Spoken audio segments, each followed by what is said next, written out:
Now it's time to relax. Let your body fall into a comfortable position in your bed and drift gently into a state of total relaxation with tonight's story. The adventure of the Beryl Coronet continued. My friend insisted upon my accompanying them in their expedition, which I was eager enough to do, for my curiosity and sympathy were deeply stirred by the story to which we had listened. I confess that the guilt of the banker's son appeared to me to be as obvious as it did to his unhappy father, but still I had such faith in Holmes's judgment that I felt that there must be some grounds for hope as long as he was dissatisfied with the accepted explanation.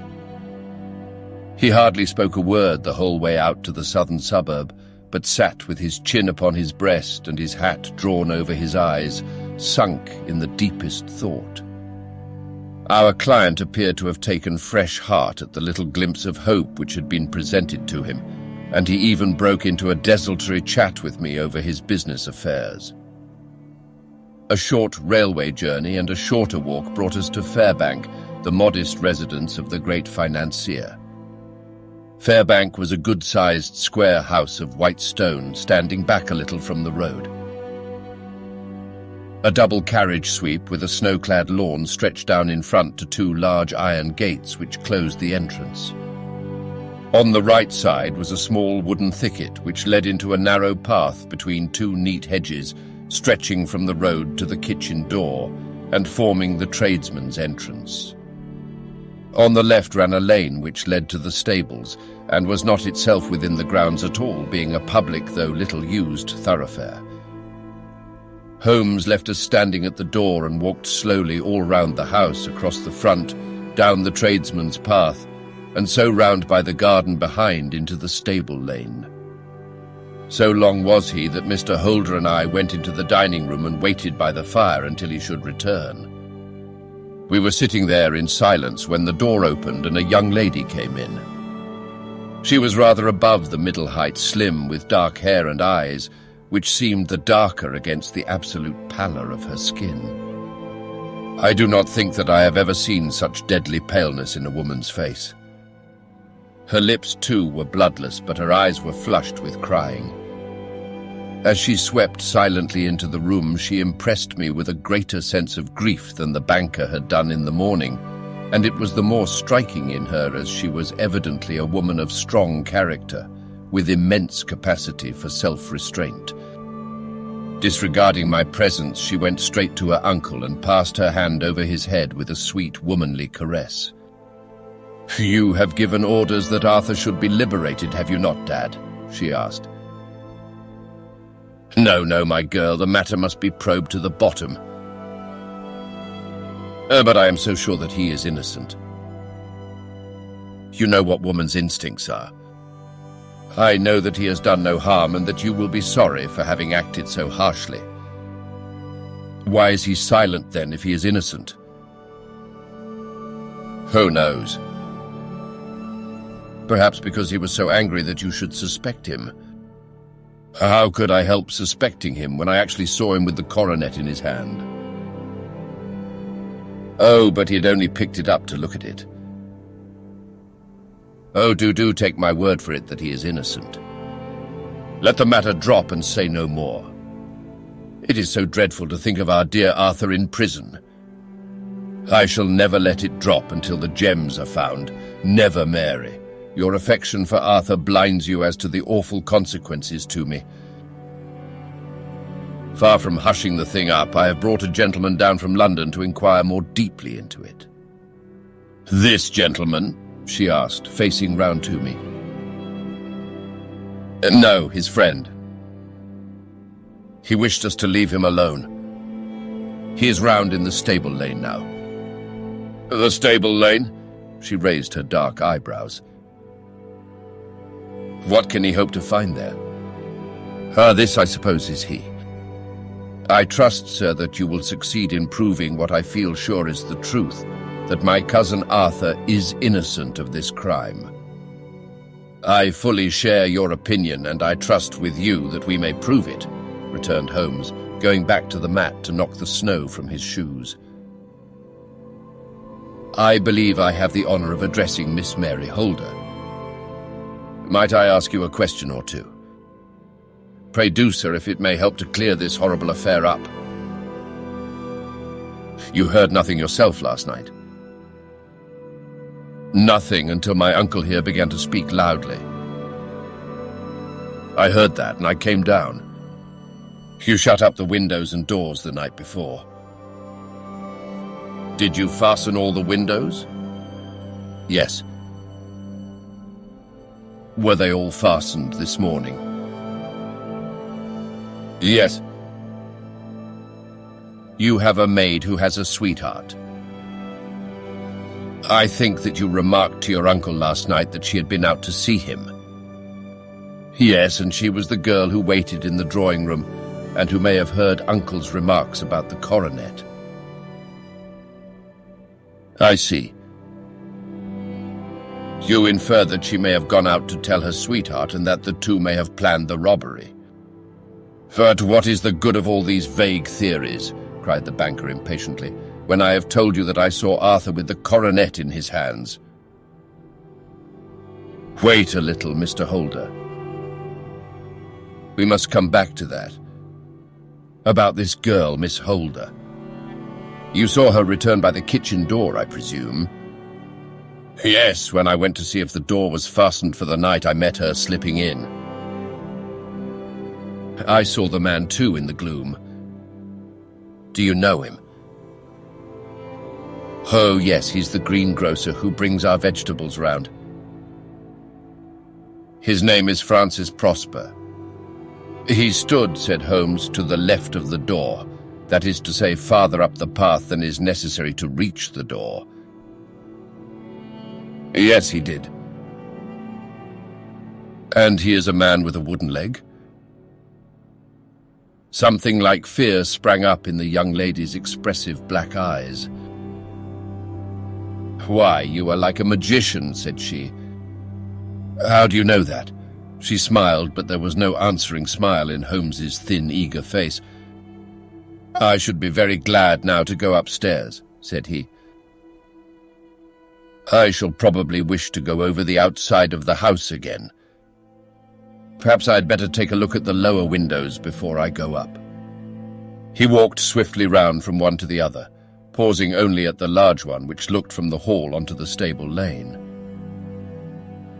This he opened and made a very careful examination of the sill with his powerful magnifying lens. Now we shall go upstairs, said he at last. The banker's dressing room was a plainly furnished little chamber with a grey carpet, a large bureau, and a long mirror. Holmes went to the bureau first and looked hard at the lock. Which key was used to open it, he asked. That which my son himself indicated, that of the cupboard of the lumber room. Have you it here? That is it on the dressing table. Sherlock Holmes took it up and opened the bureau. It is a noiseless lock, said he. It is no wonder that it did not wake you. This case, I presume, contains the coronet. We must have a look at it. He opened the case, and taking out the diadem, he laid it upon the table. It was a magnificent specimen of the jeweller's art, and the 36 stones were the finest that I have ever seen. At one side of the coronet was a cracked edge where a corner holding 3 gems had been torn away.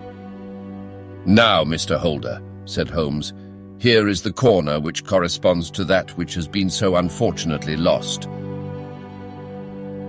Might I beg that you will break it off? The banker recoiled in horror.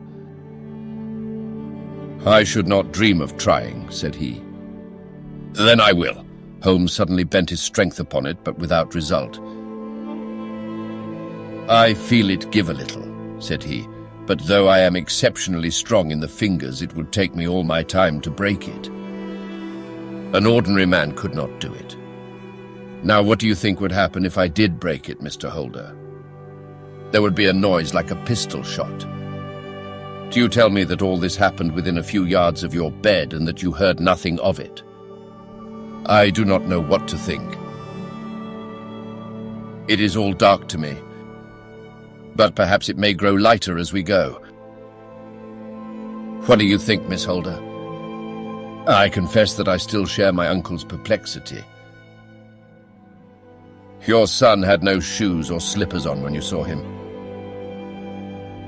He had nothing on save only his trousers and shirt. Thank you. We have certainly been favored with extraordinary luck during this inquiry, and it will be entirely our own fault if we do not succeed in clearing the matter up. With your permission, Mr. Holder, I shall now continue my investigations outside. He went alone at his own request, for he explained that any unnecessary footmarks might make his task more difficult. For an hour or more he was at work, returning at last with his feet heavy with snow and his features as inscrutable as ever. I think that I have seen now all that there is to see, Mr. Holder, said he. I can serve you best by returning to my rooms. But the gems, Mr. Holmes. Where are they? I cannot tell. The banker wrung his hands. I shall never see them again, he cried. And my son. You give me hopes? My opinion is in no way altered. Then, for God's sake, what was this dark business which was acted in my house last night? If you can call upon me at my Baker Street rooms tomorrow morning between 9 and 10, I shall be happy to do what I can to make it clearer.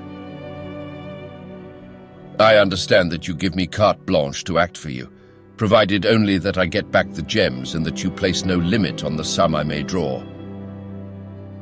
I would give my fortune to have them back. Very good. I shall look into the matter between this and then. Goodbye. It is just possible that I may have to come over here again before evening. It was obvious to me that my companion's mind was now made up about the case, although what his conclusions were was more than I could even dimly imagine. Several times during our homeward journey I endeavored to sound him upon the point, but he always glided away to some other topic, until at last I gave it over in despair. It was not yet 3 when we found ourselves in our rooms once more. He hurried to his chamber and was down again in a few minutes, dressed as a common loafer. With his collar turned up, his shiny, seedy coat, his red cravat, and his worn boots, he was a perfect sample of the class. I think that this should do, said he, glancing into the glass above the fireplace. I only wish that you could come with me, Watson, but I fear that it won't do. I may be on the trail in this matter, or I may be following a will-o'-the-wisp, but I shall soon know which it is. I hope that I may be back in a few hours. He cut a slice of beef from the joint upon the sideboard, sandwiched it between 2 rounds of bread, and thrusting this rude meal into his pocket, he started off upon his expedition. I had just finished my tea when he returned, evidently in excellent spirits, swinging an old elastic-sided boot in his hand. He chucked it down into a corner and helped himself to a cup of tea. I only looked in as I passed, said he. I am going right on. Where to? Oh, to the other side of the West End. It may be some time before I get back. Don't wait up for me in case I should be late. How are you getting on? Oh, so-so. Nothing to complain of. I have been out to Streatham since I saw you last, but I did not call at the house. It is a very sweet little problem, and I would not have missed it for a good deal. However, I must not sit gossiping here, but must get these disreputable clothes off and return to my highly respectable self. I could see by his manner that he had stronger reasons for satisfaction than his words alone would imply. His eyes twinkled, and there was even a touch of color upon his sallow cheeks. He hastened upstairs, and a few minutes later I heard the slam of the hall door, which told me that he was off once more upon his congenial hunt. I waited until midnight, but there was no sign of his return, so I retired to my room. It was no uncommon thing for him to be away for days and nights on end when he was hot upon a scent, so that his lateness caused me no surprise. I do not know at what hour he came in, but when I came down to breakfast in the morning there, he was with a cup of coffee in one hand and the paper in the other, as fresh and trim as possible. "You will excuse my beginning without you, Watson," said he, "but you remember that our client has rather an early appointment this morning." "Why, it is after 9 now," I answered. I should not be surprised if that were he.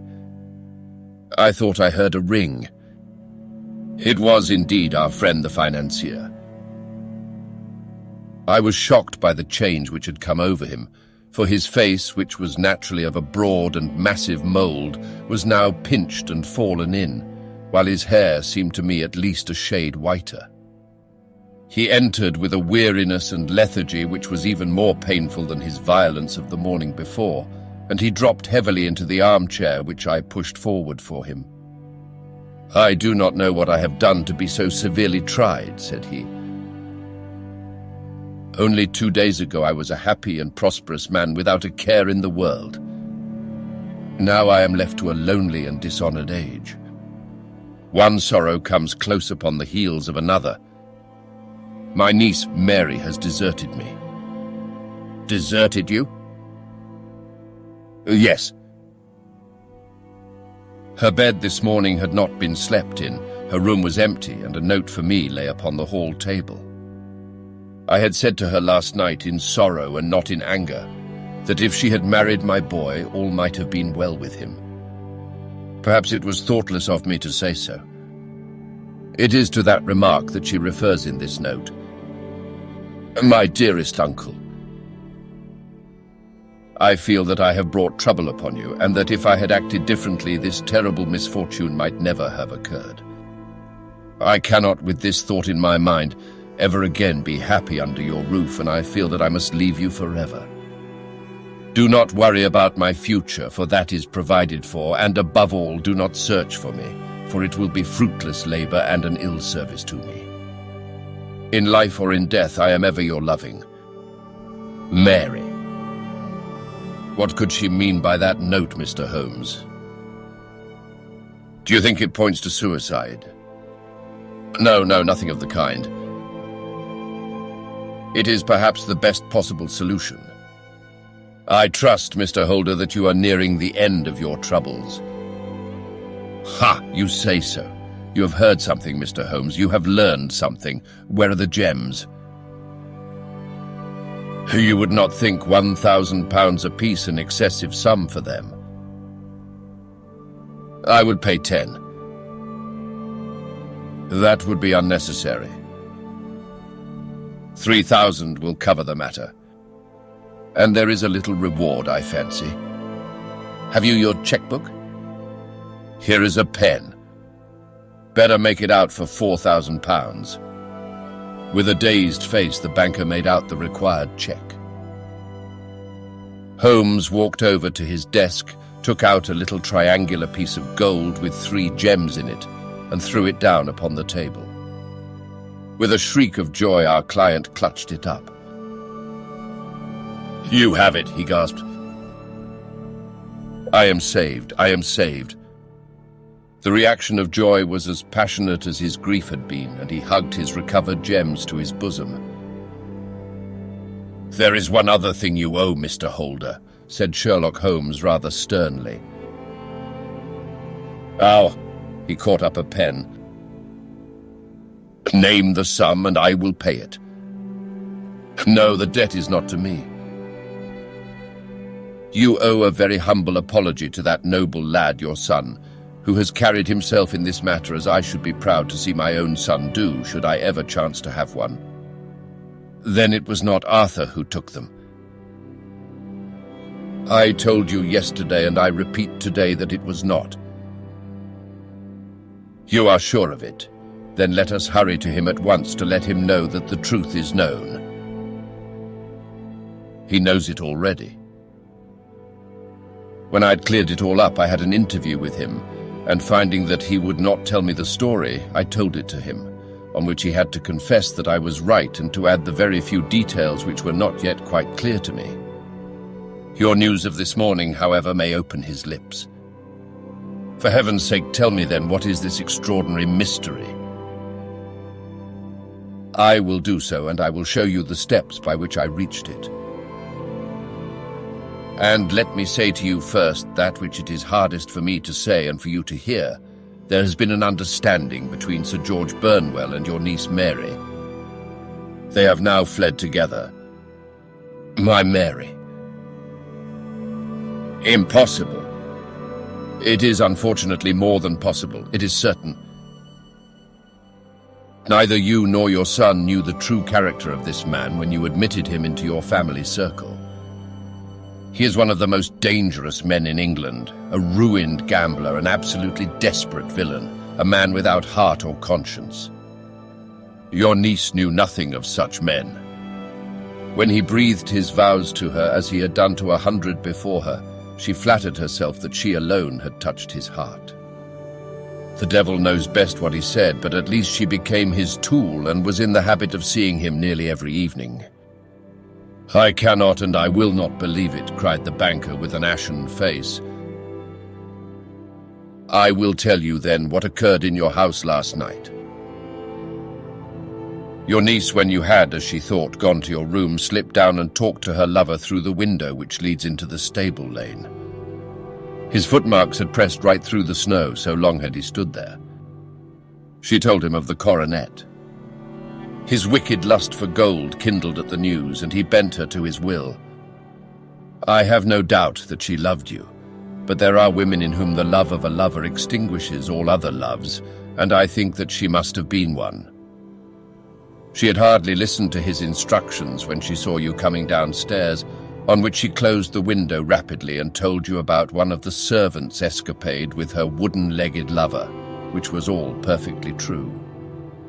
Your boy Arthur went to bed after his interview with you, but he slept badly on account of his uneasiness about his club debts. In the middle of the night he heard a soft tread pass his door, so he rose and, looking out, was surprised to see his cousin walking very stealthily along the passage until she disappeared into your dressing room. Petrified with astonishment, the lad slipped on some clothes and waited there in the dark to see what would come of this strange affair. Presently she emerged from the room again, and in the light of the passage lamp your son saw that she carried the precious coronet in her hands.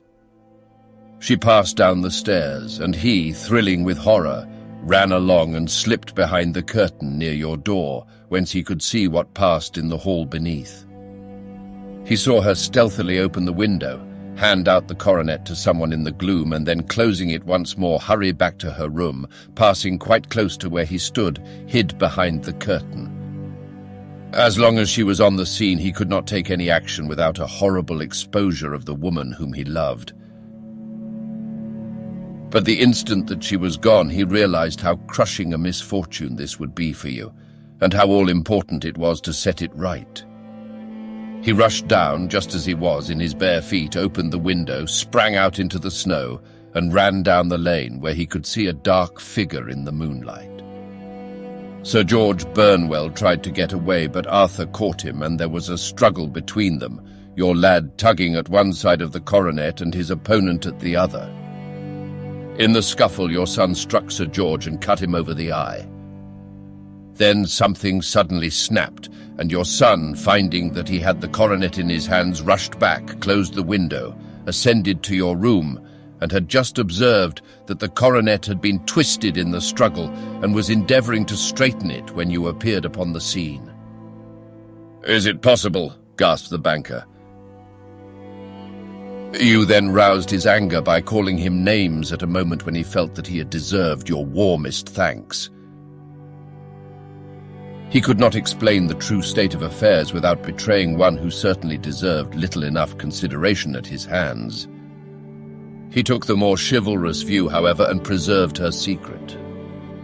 And that was why she shrieked and fainted when she saw the coronet, cried Mr. Holder. Oh my God, what a blind fool I've been. And his asking to be allowed to go out for 5 minutes. The dear fellow wanted to see if the missing piece were at the scene of the struggle. How cruelly I have misjudged him. When I arrived at the house, continued Holmes, I at once went very carefully round it to observe if there were any traces in the snow which might help me. I knew that none had fallen since the evening before, and also that there had been a strong frost to preserve impressions.